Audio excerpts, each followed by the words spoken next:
Hi అండి, welcome back to my channel. ఇవాళ నేను గులాబ్ జామ్ ఎలా చేయాలో చూపించబోతున్నానండి. ముందుగా 2 కప్పుల గులాబ్ జామ్ పిండి తీసుకుంటున్నాను.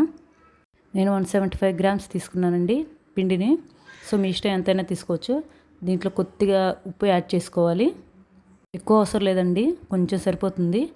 సో ఇందులో ఒక టీ గ్లాస్ పాలు తీసుకోవాలి. పాలతో చేసుకుంటే బాగా మెత్తగా వస్తుందండి పిండి. చూసారా, ఈ విధంగా బాగా మెత్తగా కలుపుకోవాలి.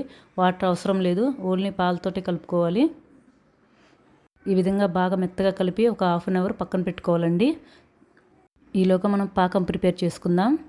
1 కప్పు పిండికి 2 కప్పులు చక్కెర అవసరం అవుతుందండి. ఇక్కడ నేను 4 కప్పుల షుగర్ తీసుకుంటున్నాను. 1 కప్పు షుగర్కి 2 కప్పుల వాటర్ యాడ్ చేసుకోవాలి. చూసారా, వీడియోలో చూపిస్తున్న విధంగా చేయాలి.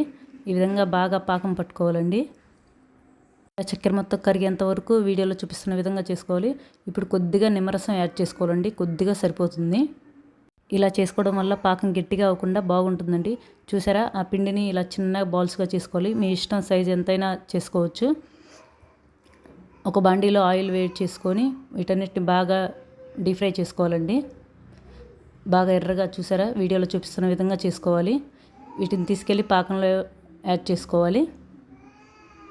అంతే అండి, ఎంతో రుచికరమైన గులాబ్ జామ్ రెడీ అండి. చూసారా ఎంత చక్కగా వచ్చాయో. పాకం కూడా గట్టి పడకుండా చాలా బాగా వచ్చిందండి.